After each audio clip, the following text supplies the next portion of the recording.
욥기서 42장 1절에서 6절까지의 말씀 찾으셨으면 제가 봉독해 올리겠습니다. 욥이 여호와께 대답하여 이르되 주께서는 못하실 일이 없사오며 무슨 계획이든지 못 이루실 것이 없는 줄 아오니 무지한 말로 이치를 가리키는 자가 누구니이까. 나는 깨닫지도 못할 일을 말하였고 스스로 알 수도 없고 헤아리기도 어려운 일을 말하였나이다. 내가 말하겠사오니 주는 들으시고 내가 주께 묻겠사오니 주여 내게 알게 하소서. 내가 주께 대하여 귀로 듣기만 하였사오나 이제는 눈으로 주를 배움나이다. 그러므로 내가 스스로 거두어 드리고 티끌과 재 가운데서 회개하나이다. 아멘. 할렐루야. 오늘도 믿음을 향해 나아가는 복된 주일입니다. 오늘 이 시간에도 우리 안에 주어진 말씀 안에서 하나님의 크신 사랑과 은혜를 체험하게 되시기를 주님의 이름으로 축원합니다. 자, 오늘 말씀의 내용은 우리가 너무나 잘 알고 있는 내용이죠. 하나님께서 인정하신 의인으로 살아가던 사람이 어느 날 갑자기 맞이하게 된 고난을 믿음으로 극복하고 더 큰 하나님의 은혜와 축복을 받게 되었다는 욥에 관한 이야기입니다. 그 중에서도 우리가 읽은 이 욥기서 42장의 말씀, 42장의 말씀은 고난을 거친 후에 욥이 이제 하나님 앞에 진정으로 회개하는 장면이 기록되어 있는 것입니다. 여러분, 욥은 분명 의인이라 그랬어요. 하나님을 믿고 하나님을 향한 사랑이 충만한 정말 성실하고 착한 사람이었죠. 그러나 오늘 우리가 보고자 하는 욥의 이야기는요, 믿음에도 단계가 있다는 것입니다. 그의 믿음의 단계를 보자면 당시 욥의 믿음의 단계는 10단계가 최고라고 한다면 한 2, 3단계 정도 됐다는 거예요. 그러니까 욥이라는 의인이 처음부터 믿음이 아주 좋고 높고 충만한 사람이었다는 것이 아니라 얕은 믿음이었지만 오히려 고난을 맞이하고 고난 가운데 주님을 깊이 체험함으로 믿음의 단계가 더욱 높게 성장할 수 있었다는 것입니다. 그래서 오늘 본문 5절 말씀에 욥이 이렇게 고백을 합니다. 내가 주께 대하여 귀로 듣기만 하였사오나 이제는 눈으로 주를 배움나이다 그랬습니다. 지금까지 욥 자신의 믿음을 고백하는 거예요. 내가 하나님을 정말 성실하게 잘 믿는다고 생각하였지만 돌이켜보니 내가 이런 고난을 거쳐와서 보니 나의 믿음이 매우 좋은 것이 아니었습니다. 많은 사람들이 평판하기를 너는 참 믿음이 좋다, 너는 참 훌륭한 사람이다 라고 얘기했지만 사실 나 자신도 내가 참 믿음이 좋다라고 생각했습니다. 그러나 고난에 직면해 보니 그제서야 깨닫게 된 거예요. 아, 지금까지는 내 믿음이 하나님의 말씀을 그저 귀로 듣기만 한 믿음이었구나. 그러나 이제는 고난을 거친 후에야 진실로 주를 눈으로 직접 배우게 되는 믿음으로 성장하게 되었습니다. 바로 이런 고백을 하고 있는 것입니다. 이것이 뭡니까? 고난을 통해서 하나님의 살아계심을 깨닫고 주의 역사를 성경의 누군가를 통해서 아는 것이 아니에요. 성경의 누군가를 통해서만 아는 믿음은 귀로 듣는 믿음이죠. 모세가 그랬다더라, 노아가 그랬다더라, 아브라함이 그랬다더라. 아, 그랬구나. 하나님은 그런 분이구나. 노아가 만난 하나님은 그런 분이구나. 모세가 만난 하나님은 그런 분이구나. 아, 이스라엘이 그랬구나. 이제까지는 믿음의 선조들, 남의 이야기를 통해서 하나님을 알게 됐어요. 귀로만 듣는 신앙이었다는 거죠. 진실로 내가 하나님을 만난 적은 없고 진실로 내가 하나님을 배운 적은 없는데 귀로 듣는 신앙이란 남의 하나님, 누군가가 만난 하나님을 열심히 듣고만 있었다는 것입니다. 그런데 고난을 통해서 욥은 비로소 진짜 하나님을 만나게 됐어요. 하나님이 이런 분이구나. 내가 만난 하나님은 이런 분이구나. 내가 아는 하나님은 이런 분이구나. 드디어 몸소 체험하고 경험을 통해서 주님을 직접 뵐 수 있게 되었다는 것입니다. 여러분 이것이 저와 여러분의 신앙이 가장 빠르고 높게 올라갈 수 있는 체험 신앙이라는 것입니다. 체험 신앙. 그렇습니다. 여러분 우리에게는 무엇보다도 체험이 중요합니다. 몇 달 전에도 우리 하람이가 복지관에서 언어 치료를 받고 있는데 거기서 선생님이 그 말씀하시더라고요. 굉장히 똑똑한 아이지만 이 아이에게는 체험이 많이 부족한 것 같습니다. 그래서 맞습니다 선생님 그랬어요. 맞아요. 연년생 한 살 어린 동생이 있고 그러다 보니까 엄마 아빠가 주말에는 바쁘고 다른 아이들처럼 그렇게 어딘가를 다녀보고 체험해보고 이런 적이 별로 없습니다. 그랬더니 선생님이 그런데 이 아이는 책으로만 접해줘도 모든 걸 습득을 해요.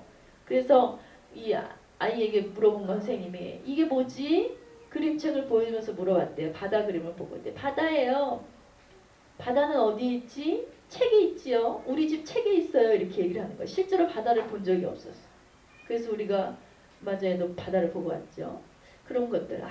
그러니까 아이들에게도 실제적인 체험이 중요한 거예요. 체험하지 못하면 실제로 소리를 들어보고 파도 소리를 들어보고 이 파도의 감각을 느껴보고 물이 찰락찰락거리는 것을 만져보고 이런 경험이 중요한데 책을 통해서 모래구나 이게 바다구나 이게 갈매기구나 백날 알아도 실제로 공감되지 않는 거예요.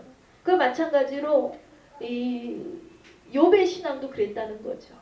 하나님 하면 이론적으로는 하나님에 대해서 어떤 분인가를 말할 수 있어요. 성경에 나와 있고 많은 사람들이 간증을 하고 누군가의 하나님을 간접적으로 경험했기 때문에 근데 직접적으로 하나님을 만난 신앙은 아니었기 때문에 그의 믿음의 단계를 굳이 따져보자면 10단계 가장 높은 단계라면 2, 3단계 정도였다는 거예요. 이 코로나 방역에만 단계가 있는 것이 아닙니다. 신앙에도 분명히 단계가 있어요. 우리가 등산을 할 때도 단계를 거쳐서 올라갑니다. 코스가 있잖아요. 그래서 아주 등산가들, 저명한 등산가들 같은 경우에는 이 아주 난이도가 높은 코스의 단계도 거뜬히 올라갑니다. 그런데 초보 등산을 이제 막 시작한 사람이 과연 저기 강원도 설악산을 단숨에 올라갈 수 있을까요? 자, 제주도에 있는 한라산, 그 높은 산을 단숨에 올라갈 수 있을까요? 그럴 수가 없는 거예요. 고난을 만나기 전 욥의 신앙은 아직 하나님의 말씀을 멀리서 듣는 단계에 머물러 있었다는 것입니다. 그런 욥이 고난을 통해서 달라진 것이 뭡니까? 멀리서 귀로만 듣던 하나님을 이제 가까이서 눈으로 뵙는 단계까지 올라갔다는 것입니다. 그러므로 오늘 이 말씀을 통해서 저와 여러분의 신앙을 다시 한번 점검할 때 우리의 신앙도 하나님의 말씀을 그저 귀로만 듣는 단계에 머물러 있지 않는지, 그렇다면 우리에게 찾아온 고난이라는 과정을 통해서 우리가 하나님께 어떻게 반응을 하고 어떤 믿음을 소유할 때 욥과 같은 높은 믿음의 단계로 올라갈 수 있는지를 깨닫게 되는 저와 여러분 되시기를 주님의 이름으로 축원합니다. 자, 먼저 욥기서 1장 1절에서 3절 말씀 우리 보시겠습니다.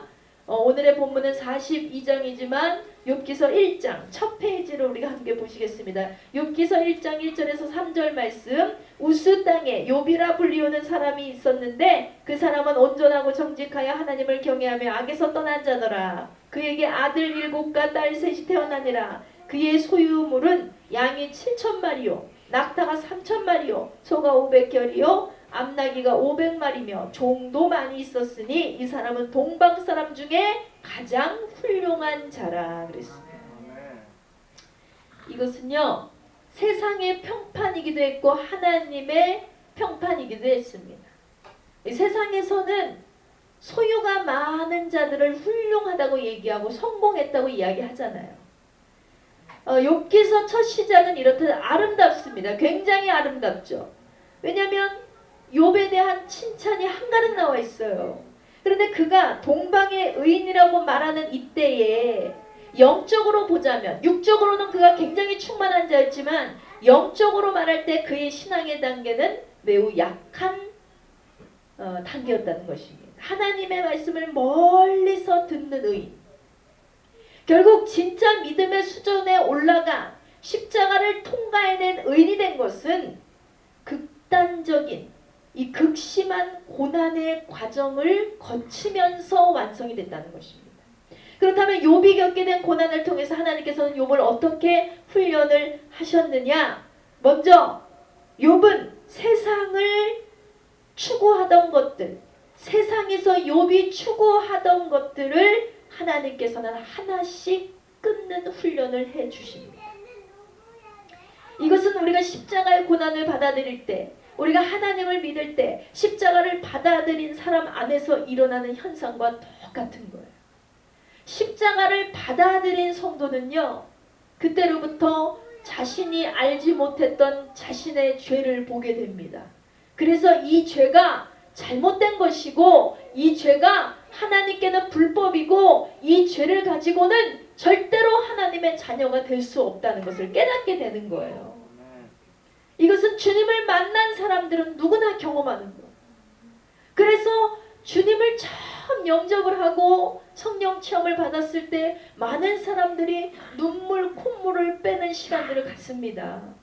어떻게 이상하게 날마다 예배만 참여하면 눈물이 쏟아지고, 기도만 시작했다 하면 눈물, 콧물이 쏟아지는데 멈출 수가 없는 거예요. 왜 그렇습니까? 그동안은 이것이 죄인지 몰랐는데 하나님을 만나고 난 다음에 내 죄가 너무나 밝히 보였어. 그럼에도 불구하고 이런 죄인을 사랑하시고 살려주신 하나님의 은혜가 너무 감격스러웠어. 회개하게 되는 거예요. 죄를 고백하게 되고 그 죄를 끊어내게 되고 그렇게 되는 것입니다. 그래서 세상에서 추구하던 것들을 끊어내는 훈련, 이것이 하나님을 만난 사람들이 가장 기본적으로 하게 되는 훈련입니다. 어떤 사람은요, 때마다 명품백을 사는 것이 자신이 가장 세상에서 추구하는 일이었어요. 그렇다라고 한다면 이 사람은 예수님을 확실히 만난 후에 사치를 끊어버리게 됩니다. 어떤 사람에게는 게임 중독이 걸려서 날마다 몇 시간씩 게임을 하지 않으면 잠을 잘 수가 없을 지경에 놓였어요.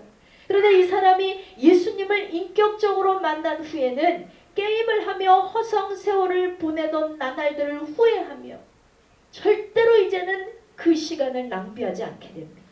어떤 사람은 유흥으로, 어떤 사람은 운동으로, 어떤 사람은 먹는 것으로 세상에서 가장 자신이 추구하는 것들이 누구나 하나씩 꼭 있습니다. 왜냐하면 모든 인간은 늘 불안정하기 때문입니다. 불안정한 삶 가운데서 마음에 미묘한 두려움을 가지고 있어요. 그래서 스트레스를 받지요. 이 스트레스를 풀어야지만 사람은 살 수 있는 거예요. 근데 스트레스를 받는 이것을 누군가를 통해서 풀길 원해요. 친구를 만나거나 지인을 만나거나 어떤 동호회를 결성하거나 나랑 똑같은 취미를 가진 사람들을 만나거나 뭐 이런 식으로 이성을 만나거나 또 무언가를 통해서 해소하려고 합니다. 이런 본능을 가지고 있어요. 다른 사람들, 모든 사람들이. 그러나 예수님을 진정 만난 성도들에게는요, 이제는 다른 수단이 필요하지 않습니다. 내 삶을 만족시킬 다른 수단이 필요하지 않고 내 스트레스를 풀어줄 어떤 수단이 필요하지 않습니다. 왜냐하면 예수님만으로 충분히 만족되고 예수님만으로 충분히 기쁨이 차오르고 모든 것이 해소되는 것이 바로 성령 체험이기 때문입니다. 그러나 여전히 내가 예수 그리스도가 아닌 누군가 의지할 자를 찾고 있어요. 무언가 해소할 요소를 찾고 있어요. 그렇다면 뭐예요? 여러분 안에 예수님이 없는 거예요. 내가 예수님을 만나지 못했거나 혹은 예수님을 만났지만 다시 그 예수님을 내쫓아버린 거예요. 다시 세상 것으로 채우려 하는 것입니다. 마치 욥과 같이. 그런데 이게 내가 마음먹는 대로 될까요? 이제는 내가 이렇게 살지 말아야지, 안 해야지, 안 사야지, 안 가야지 스스로 결심을 한다고 해서 절대로 죄는 끊어지지 않는 것입니다. 그러니까 하나님을 믿으면서도 이 죄의 관계가 끊어지지가 않아서 내 영이 내 몸을 지배하지 못하는 거예요. 그래서 하나님의 말씀을 듣지만 실천하지 않습니다. 하나님의 말씀을 듣고도 순종하지 않습니다. 그것이 바로 귀로만 듣는 신앙인으로 머물며 사는 것입니다. 욥과 같이 말입니다. 욥이 그랬어요. 내가 지금까지 귀로만 듣는 신앙이었습니다. 하나님을 뵙지 못한 이유가 바로 이거였다는 거예요. 하나님을 만나지 못하는 이유, 하나님을 체험하지 못하는 이유, 성령 체험을 받을 수 없는 이유가 바로 귀로만 듣는 신앙이었기 때문에, 저와 여러분의 삶에도 주님을 체험하지 못하도록 방해하는 요소가 분명히 있을 것입니다. 그것이 무엇인지 여러분 스스로가 찾아야 돼요. 하나님을 대신해서, 믿음을 대신해서, 내가 신앙생활을 대신해서 자꾸만 나의 욕구를 풀려고 하는 것들이 있어요. 그게 영화를 보는 사람일 수도 있고, 그것이 막 친구를 만나서 술을 마시면서, 혹은 다른 것들 기타 등등 여러 가지 나름대로 우리가 좋은 말로 뭐라 그래요? 취미생활이라고 하잖아요. 그걸로 해소하려고 하지 마세요. 그거는 일시적이고 부수적인 것 뿐이에요. 결국 세상의 방법입니다. 우리가 하나님이 내 안에 꽉 들어 차시면 절대로 만족되지 않을 것이 없어요. 절대로 해소되지 않을 것이 없어요. 절대로 해결되지 않을 것이 없음을 믿으시기 바랍니다. 자, 그렇다면 더 구체적으로 욥이 하나님을 뵙지 못한 이유를 한번 생각해 봅니다. 욥은 자기의 눈에 덧씌워진 것이 너무나 많았습니다. 마태복음 5장 말씀은 예수님의 산산수훈의 말씀입니다. 예수님께서는 주를 따르는 많은 자들에게 이렇게 말씀하셨습니다. 마태복음 5장 8절 말씀에 마음이 청결한 자는 복이 있나니 그들이 하나님을 어떻게 한다 했어요? 볼 것이다 그랬어요. 마음이 청결한 자는 복이 있나니 그들이 하나님을 볼 것이며, 여러분 하나님께서 뭐라 그랬어요? 예수님께서 하나님을 볼 수 있는 길이 뭐라 그랬어요? 바로 마음이 청결해지는 거예요. 저와 여러분의 마음이 청결해지는 것입니다. 그런데 욥이 하나님을 귀로 듣기만 하고 아직 하나님을 뵙지 못한 상태에 있었다는 것은 다시 말해서 뭡니까? 그의 마음이 청결하지 않았다는 거예요. 욥의 마음이 청결하지 않았다는 거예요. 그렇다면 욥과만 주님을 믿는 성도들이 반드시 하나님을 만나야 될 이유는 또 뭡니까? 여러분, 하나님을 만나지 못한 채 그저 종교 생활을 했던 욥, 믿음이 있다고 가식적으로 생활했던 욥은 너무나 많은 것을 잃어야 했습니다. 귀로만 듣는 신앙은 너무나 많은 것을 잃어야 했다는 거예요. 그가 잃어버린 것을 성경은 구체적으로 나열하고 있습니다. 첫 번째는 그는 모든 재산을 잃어버렸습니다. 욥기서 처음 시작만 해도 어떻다 그랬어요? 욥기서 1장 1절부터 3절 말씀 우리가 아까 읽었잖아요. 욥의 칭찬이 한가득이에요. 그를 향한 칭찬과 그의 명성과 그의 자랑이 가득했습니다. 그런데 그가 가진 자랑 중에 제일 길게 나와 있는 게 뭐예요? 그의 소유가 충만했다는 거죠. 수천 마리의 말과 양과 온갖 짐승을 다 갖고 있어요. 그런데 그런 소유물이 어떻게 됐어요? 그는 분명히 부자였습니다. 그의 재산은 풍부했습니다. 풍족했습니다. 넉넉했습니다. 누가 봐도 그랬어요. 그래서 그는 훌륭한 자라고 칭찬을 받았어요. 그런데 그 소유물이 하루아침에 어떻게 됐습니까? 물거품이 돼버리고 말았습니다. 뿐만 아니라 그에게서 10명의 자녀가 태어났다는 자랑도 있습니다. 옛날에는 자녀가 많으면 그만큼 복이 있다 그랬잖아요. 자녀가 많이 나올수록 복이 있는 가정. 그러나 그 자녀들 또한 모두 다 죽고 말았습니다. 또 건강을 잃어버렸습니다. 아내를 잃어버렸습니다. 그와 동시에 성경에는 나오지 않지만 그의 사회적인 모든 존엄 속이 풍지박살났다는 거예요. 이런 모든 것을 잃어버린 가정에 홀로 남겨진 그는 환자였어요. 환자. 아픈 환자. 이제는 아무것도 남지 않은 그를 세상에 누가 과연 훌륭하다고 말할 것이며, 누가 그를 존경한다고 말할 것이며, 누가 그를 잘 산다고 이야기할 수 있겠습니까? 여러분, 이것이 바로 하나님을 만나보지 못하며 사는 인생이 겪게 되는 고난임을 분명히 기억하시기 바랍니다. 이걸로 됐지요? 설명이 되잖아요. 왜 내가 하나님을 만나야만 하는지. 그냥 교회 다니고 그냥 예배드리는 생활로 만족하시면 안 된다는 거예요. 하나님을 분명히 만나야 돼요. 하나님을 분명히 만나지 못하며 사는 인생이었기에 욥이 이런 고난을 겪게 된 거예요. 욥에 관한 설교하면 욥은 정말 착한 사람이었지만 어쩔 수 없이 사탄의 계략으로 말미해서 그가 이런 고난을 받았다. 그렇지만 욥이 너무나 훌륭해서 욥은 하나님을 욕하지 않고 믿음을 지켰다. 이렇게만 결론 나 있잖아요. 여러분 그게 다 전부가 아니에요. 이렇게 5가지 축복을 잃어버리게 된 욥, 그러니까 평소에 모든 것이 다 이 뭐예요? 욥의 마음에, 그의 눈에 이 모든 것이 덮여 있었다는 거예요. 하나님 외에 자녀, 재산, 건강, 아내, 사회적 위치 이런 것들이 욥의 눈에, 욥의 마음에 덮여 있었기 때문에 욥이 겉으로는 하나님을 믿고 살았지만 마음으로는 하나님을 만나지 못하고 살 수밖에 없었다는 것입니다. 여러분 우리가 추운 겨울에 아주 두꺼운 오버코트를 입고 있어요. 그런데 갑자기 이 등이 너무 가려운 거예요. 그래서 옆에 있는 주승이한테 그랬어요. 주승아 이 등 좀 긁어봐라. 근데 주승이가 등을 어떻게 긁어줘요? 남의 등인데 어떻게 긁어줘? 손을 넣을 수도 없고. 그 두꺼운 오버코트 위로 등을 이렇게 긁어주는 거예요. 여러분 시원하겠어요 이게? 아주 두꺼운 옷을 입고 있는데 그 두꺼운 옷 위로 등을 아무리 긁어줘도 뭔가 긁어주는 느낌은 있지만 절대로 시원하지 않은 거예요. 진짜 시원하려면 어떻게 해야 돼요? 두꺼운 옷을 벗어 던지고 이 살결 속으로 집어넣어서 손을 팍팍 긁어야지 시원하게 긁히지 않겠습니까?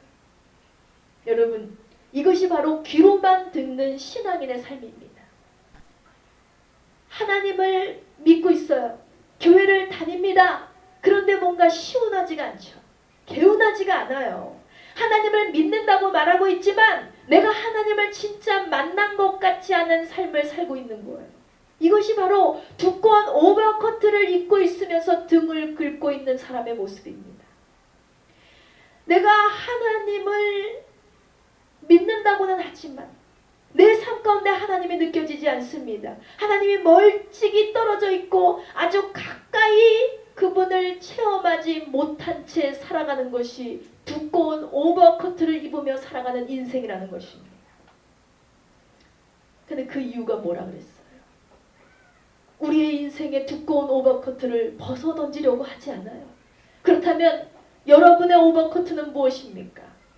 욥의 오버코트는 자녀였습니다. 재산이었습니다. 아내였습니다. 사회적인 체면이었습니다. 자존심이었습니다. 건강이었습니다. 이것이 욥의 오버코트가 되어서 그의 살점이 되어서 덕지덕지 붙어져 있었어요.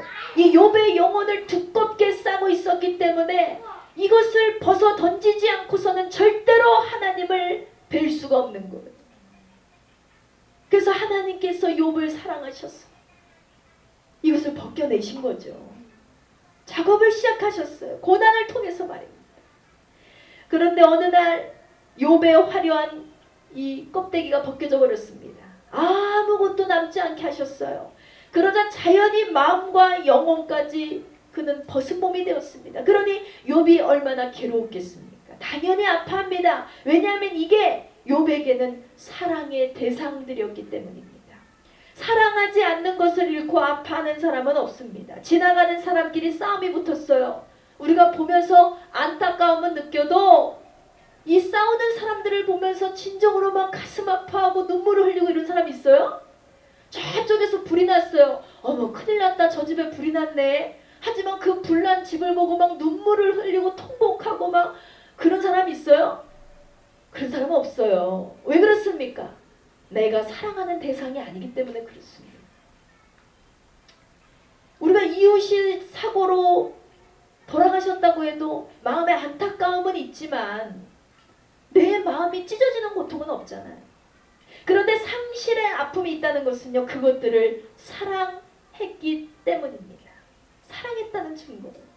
욥기서 1장 3절에 기록되어 있듯이 물론 욥은 동방의 의인으로서 하나님을 사랑했습니다. 그 사람은 온전하고 정직하여 하나님을 경외하며 악에서 떠난 자라고 성경은 분명히 말씀하고 있습니다. 그러나 욥의 마음 깊은 곳에서 첫 번째로 하나님을 사랑하는 마음이 있었더라면 참 좋았을 텐데 사랑할 대상들이 점점 늘어나는 거예요. 사랑할 대상, 하나님 외에 욥이 사랑할 대상들이 하나둘 늘어나면서 욥은 결국 하나님과 관계가 멀어져 버리게 되었다는 것입니다. 이것이 바로 두꺼운 오버커트처럼 욥의 영혼에 덮여 있었습니까? 그의 영혼을 사랑하신 하나님께서 당신이 사랑하는 의인 한 사람을 다시 세우시기 위해서 그의 마음에 덮인 것들, 그의 눈에 덮여있던 모든 것들을 제거하는 작업을 하셔야지만 됐다는 것입니다. 그러므로 여러분, 세상이 아무리 달콤한 유혹이 찾아와도 여러분 스스로가 보기에 너무나 사랑스럽고 만족스러운 대상이 생기더라도 절대로 하나님보다 더 사랑하지 마시기 바랍니다. 아멘. 세상 것들이 내 영혼에 강력 본드처럼 딱 달라붙으려 할 때마다 예수님의 보혈의 피로 찾아나시고 제거하셔서 하나님 가장 우선주의 신앙인으로 살아가는 저와 여러분 되시기를 주님의 이름으로 축원합니다. 아멘. 주님께서 작업하시기 전에 여러분이 해야 된다는 거예요. 주님이 작업이 시작됐을 때는 이미 이제 막 더 이상 손 쓸 수 없어요. 욥의 고난이 찾아옵니다, 여러분. 자, 이제 욥이 고난을 겪은 후에 눈으로 직접 하나님을 뵙게 된 때를 우리가 한번 살펴봅니다. 여러분, 그동안에도 이 하나님은 욥 곁에 늘 계셨습니다. 그런데 욥이 그 하나님을 보지 못하고 살아간 거죠. 마찬가지로 지금도 하나님께서 여러분과 함께 하심을 믿으시기 바랍니다. 지금 이 순간에도 여러분과 함께 하시고 여러분의 가정에서도 여러분이 고난당할 때, 아파할 때, 슬퍼할 때, 외로워할 때 다 하나님이 여러분과 함께 있어요. 즐거워할 때, 행복할 때도 다 하나님이 여러분과 함께 하세요. 다만 여러분이 느끼지 못할 뿐이에요. 하나님은 늘 함께하고 계십니다. 내가 자랑하는 것들, 내가 사랑하는 것들이 다 찢겨지는 아픔을 통해서 하나님을 만나지 마시고 스스로 하나님을 만나기 위해서 여러분이 사랑하는 것들을 찢어내셔야 됩니다. 자, 본문 42장 5절 말씀 보면 내가 주를 귀로 들었더니 이제는 눈으로 봅니다 라는 고백을 했잖아요.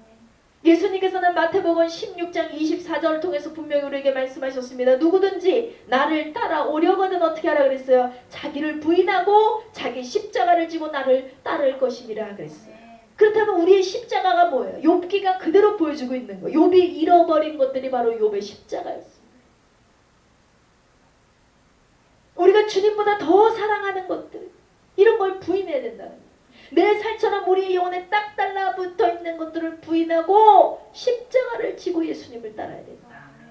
이사야서 53장 5절에 이렇게 말씀합니다. 그가 찔림은 우리의 허물 때문이요 그가 상함은 우리의 죄악 때문이라. 그가 징계를 받음으로 우리가 평화를 누리고 그가 채찍에 맞음으로 우리가 나음을 받았도다 했습니다. 할렐루야. 여러분, 욥이 당한 고통이요, 욥이 당한 만큼의 고통이 여러분에게 있습니까? 우리에게 없어요. 십자가의 살점이 떨어져 나간다는 고통이 우리에게는 현재 없습니다. 왜 없을까요? 왜냐하면 그가 찔리고 그가 징계를 받고 그가 채찍을 맞고 주님의 살점이 우리의 죄를 대신해서 떨어져 나갔습니다. 살점이 찢겨져 나갔습니다. 주님의 몸에 십자가에 걸려있는 그 모습에 그저 내 마음을 그대로 갖다 드리기만 하면 되는 거예요. 모든 고통은 다 주님이 짊어지셨습니다. 주님이 채찍에 맞으면서 살점이 떨어져 나갈 때 우리의 죄도 같이 떨어져 나가는 거예요. 주님을 믿기만 합니다. 이것이 바로 성도가 받게 된 축복입니다. 그러나 내가 지고 가야 할 십자가는 반드시 있습니다. 그 작은 십자가의 고통은 있어야 정상이라는 거예요. 사실 우리 각자에게 있죠. 지금 여러분이 생각하는 크든 작든 고난이 분명히 있습니다. 어려움이 분명히 있습니다. 마음에 덮여있던 모든 것을 제거한 후에 귀로만 듣고 있던 하나님을 마음으로 이제 보게 되는 역사가, 여러분이 지금 쥐고 있는, 집착하고 있는, 사랑하고 있는 것들을 제거할 때 드디어 하나님을 보게 되는 역사를 이루어 주실 거라는 거예요. 이제 본격적으로 하나님 아버지와의 교제를 그때부터 시작하는 거예요. 그것이 바로 신앙생활입니다. 여러분의 삶에 고난이 많다고 생각이 드십니까? 고난이 많이 찾아오는 사람일수록 뭐냐면 포기해야 할 것들이 많은 거예요. 다 내려놓으라는 것입니다. 십자가에 내 자의 집착, 세상에 대한 욕심을 못 받고 예수로 인해서 다시 살라는 것입니다. 그래야 욥처럼, 욥이 어떻게 했어요? 예수님을 끝까지 붙잡았을 때 모든 것을 다 제거하고 사랑했던 것들을 다 떠나버리고 예수님을 끝까지 붙잡고 하나님을 끝까지 앙망했을 때 결국 어떻게 됐어요? 욥은 10배의 축복을 받았음을 믿으시기 바랍니다. 아멘. 갑절의 축복과 회복의 은혜를 반드시 하나님께서 허락해 주신다는 것입니다. 자, 말씀의 결론을 맺길 원합니다. 사랑하는 성도 여러분, 오늘 우리는 늘 보았고 늘 들었던 말씀을 함께 나눴습니다. 그런데 오늘은 좀 색다른 우리가 해석을 했어요. 욥이 잃은 것들을 손꼽아 보면서 우리는 다시 새로운 것을 깨달았습니다. 내가 쥐고 있는 것이 무엇인가? 나 아무것도 없는데요? 라고 이야기하시는 분들도 있겠죠. 속고 있는 거예요. 깨닫지 못하는 거예요. 분명히 사람은 무언가를 쥐고 있지 않으면 살 수가 없어요. 하나님께 기도해서 깨닫지 못하는 분들은 깨닫게 달라고 기도하세요. 하나님, 지금 내가 욥과 같이 1, 2단계 신앙 단계에서 올라가지를 못하고 있어요. 내가 쥐고 있는 것이 무엇입니까? 내가 십자가에 내어 걸고 내려놓아야 할 것이 과연 무엇입니까? 내가 사랑하는 것들 하나님이 뺏어가시기 전에 다 제거하는 작업을 하나님이 시작하시기 전에 내가 먼저 내려놓길 원합니다. 십자가가 아닌 세상에 하나님보다 더 집착하고 의존하고 기대고 사랑했던 것들을 고난이 오기 전에 빨리 내려놔야 된다는 거예요. 예를 들어서 내가 물질에 집착이 없잖아요. 그러면 그 사람은 물질로 고통 안 받아요. 물질로 고통을 받는 사람은 물질에 대한 집착이나 욕심이 있는 사람일수록 물질의 고통을 많이 받게 되어 있어요. 하나님이 굳이 내놓으라고 요구 안 하시거든요. 내가 명예에 대한 욕심이 없잖아요. 굳이 뺏어가지 않으세요. 내가 사람을 너무 사랑하면요, 그 사람 뺏어가는 거야, 하나님. 내가 집착하는 그것만 하나님이 십자가에 못 박으라고 하시는 거예요. 그 때문에 왜 그래요? 그것 때문에 하나님과의 관계가 깨지고 그것 때문에 하나님을 멀리하고 결국 영원한 구원을 놓치고 말기 때문입니다. 우리가 두 손 들고 주님께 항복하며 나아갈 때 반드시 그 자리에 행복과 평안이 찾아온다는 사실을 여러분 기억하시고, 지금까지는 우리가 멀찍이 귀로만 듣던 신앙에서 이제는 진짜로 하나님을 볼 수 있는 신앙인이 되시는 저와 여러분 되시기를 주님의 이름으로 축원합니다. 이 시간 다 같이 기도하기 원합니다. 하나님께 간절히 기도할 때 하나님, 주님께서 오늘도 깨닫게 하시고 불러주셨으니 이제 자비하신 주님께로 우리가 다시 나아가기 원합니다. 우리에게 더 큰 믿음을 허락하여 주시옵시고 우리의 아버지 오버커트를 깨달아서 다 아버지 던져버리고 주님 만날 수 있는 우리가 되게 달라고 이 시간 다 같이 기도하시겠습니다. 하나님 아버지 감사합니다. 주님께서 인도하여 주셨어. 아버지 하나님, 오늘도 우리를 사랑하시고 살리신 하나님께서 아버지 우리에게 깨달음 주심을 너무나 감사드립니다. 아버지 욥의 말씀을 통하여서 우리가 깨달았습니다. 아버지 하나님, 우리가 얕은 신앙의 단계에서 아버지 성장하지 못하는 이유가 무엇입니까? 앞으로 나아가지 못하는 이유가 무엇입니까? 주님, 우리를 아버지 밝혀 주시옵시고 우리를 알게 하시고 깨닫게 하시고 인도하여 주시옵소서.